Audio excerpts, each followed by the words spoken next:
बऱ्याच लोकांना चिऱ्यामध्ये घर बांधायचं आहे, पण चिऱ्यामध्ये घर बांधत असताना त्यांना असा एक डाऊट आहे, की फक्त चिऱ्यामध्ये आपण सिंपल चिरा बांधकामच करू शकतो. म्हणजे बाकी ऑर्डर किंवा लोड बेअरिंग स्ट्रक्चरसाठीच आपण चिऱ्याचा जास्त वापर करू शकतो. बाकी काही जास्त एवढा चिऱ्याचा आपण यूज करू शकत नाही. पण चिऱ्यामध्ये कसं आहे, की तुम्ही वेगवेगळ्या टाईपमध्ये बांधकाम करू शकता. तेच आपण या व्हिडिओमध्ये बघणार आहोत. नमस्कार, मी सिव्हिल इंजिनियर बंकट कांडे. गेल्या 10 वर्षापासून आम्ही या फील्डमध्ये काम करत आहे, बिल्डिंग कन्स्ट्रक्शनमध्ये.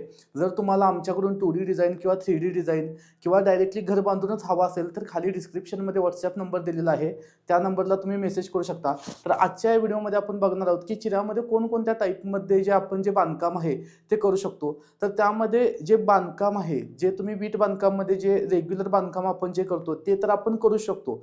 बऱ्याच लोकांचा असा पण प्रश्न आहे की आम्ही चिऱ्यामध्ये बांधकाम केलं तर आम्ही प्लॅस्टर करू शकता का? तर प्लॅस्टर तुम्ही चिरा बांधकामला इझिली करू शकता.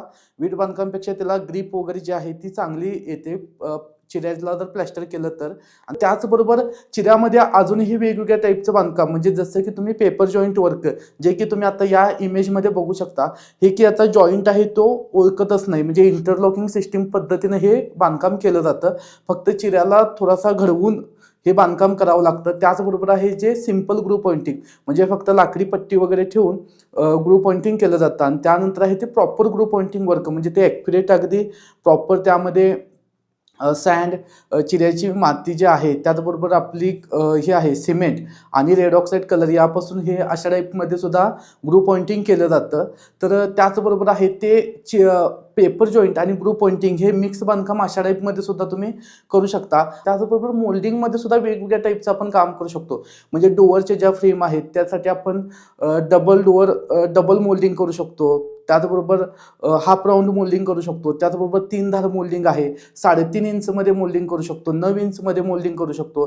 त्याचबरोबर ज्या कॉलम वगैरे जे आहेत ते सुद्धा राऊंड शेपमध्ये सुद्धा आपण चिऱ्यामध्ये करू शकतो. त्याचबरोबर आर्च वर्क जे आहे ते सुद्धा आपण चिऱ्यामध्ये करू शकतो. आर्च वर्कमध्ये ग्रू पॉइंटिंग प्लस आर्च हे अशा टाईपमध्ये मिक्स जे डिझाईन आहे विंडोसाठी ते सुद्धा आपण चिऱ्यामध्ये करू शकतो. म्हणजे अशा बऱ्याच टाईपचं जे काम आहे हे चिऱ्यामध्ये आपलं पॉसिबल आहे.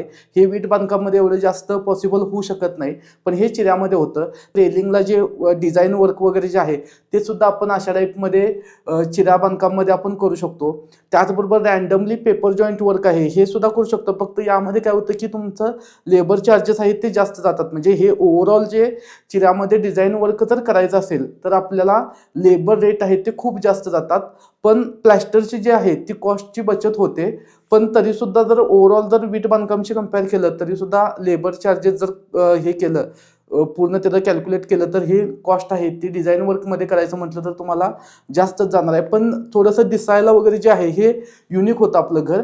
आणि त्याचबरोबर हे करत असताना लास्टला जे आहे याच्यावरती पॉलिश वर्कसुद्धा करावं लागतं. ते पॉलिशसुद्धा चांगल्या क्वालिटीचं असणं सुद्धा फार गरजेचं आहे. जर तुम्हाला हे जे प्रोसेस जे आहे, म्हणजे जसं पेपर जॉईंट वर्क म्हणा किंवा ग्रू पॉइंटिंग वर्क, हे जे ॲक्च्युली कसं ऑन साईट काम होतं या रिलेटेड सुद्धा जर व्हिडिओ हवा असेल तर खाली कमेंट करून तुम्ही कळवू शकता. ओके, आय होप तुम्हाला हा व्हिडिओ आवडला असेल. व्हिडिओ आवडला असेल तर व्हिडिओला लाईक आणि चॅनलला सबस्क्राईब करायला विसरू नका. धन्यवाद.